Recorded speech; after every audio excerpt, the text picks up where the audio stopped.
Hello and welcome to another edition of Motor Cars Enthusiasts. We're right off the bat on the old show today.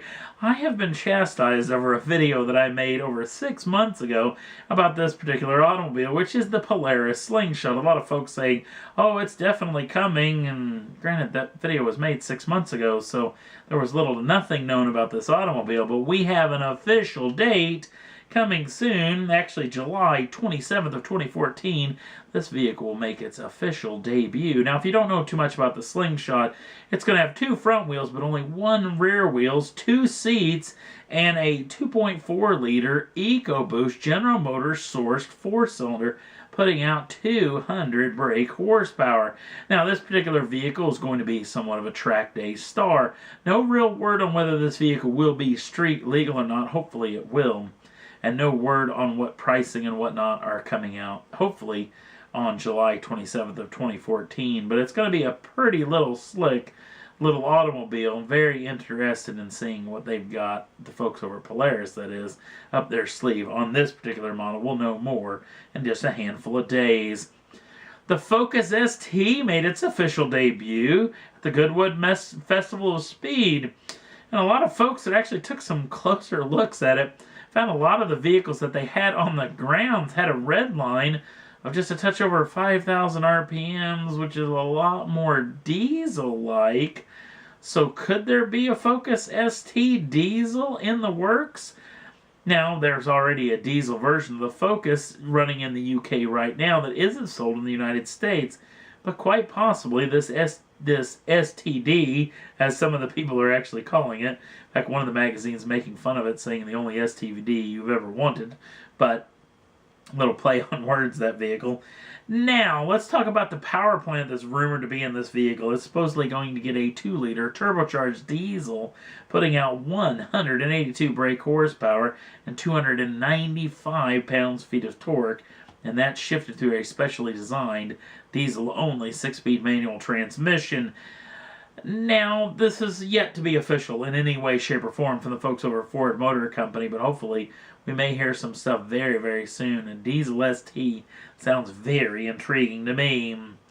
Next up on the list, only a handful of days ago, Dodge officially became 100 years old on July 1st of 2014. It officially became 100.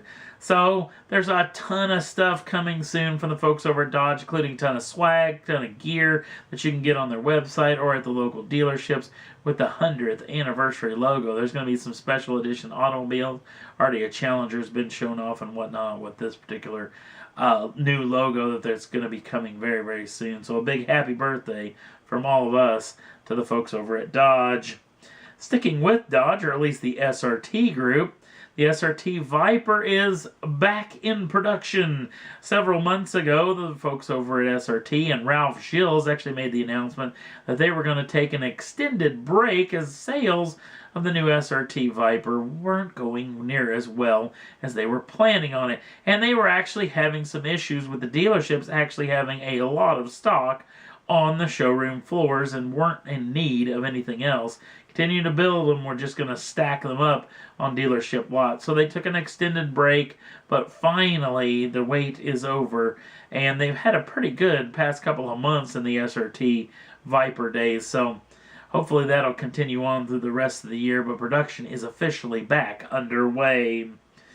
Next up on the list, an interesting situation in the world of Formula One. The Caterham Formula One team, who was widely talked about as not being for sale, then all of a sudden got sold over the past week.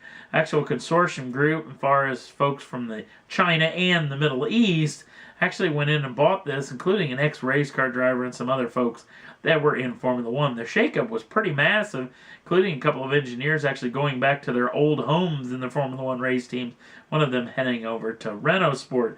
Now, this is an interesting situation, and this was a lot of talk that there was going to be another Formula One team that was going to buy this. But actually, this ended up maybe very good news for the Caterham Formula One team moving forward with this brand new ownership. Sticking with Formula One, I actually made a mistake. Actually, now the words have come out that that whole standing start deal apparently will happen any time that a safety car has to come out. So If you think about, like, well, the day of the taping of this program, the British Grand Prix happened. Huge accident with Kimi Räikkönen. They would have had to do another standing start in that particular situation. So this is a very interesting situation moving forward. This may end up getting killed way before the Formula One season of 2015 actually fires off. But it would be very, very intriguing, even though it might be kind of dangerous. Now, the silly season is in rare form. A lot of talk already that folks are already moving all over the place.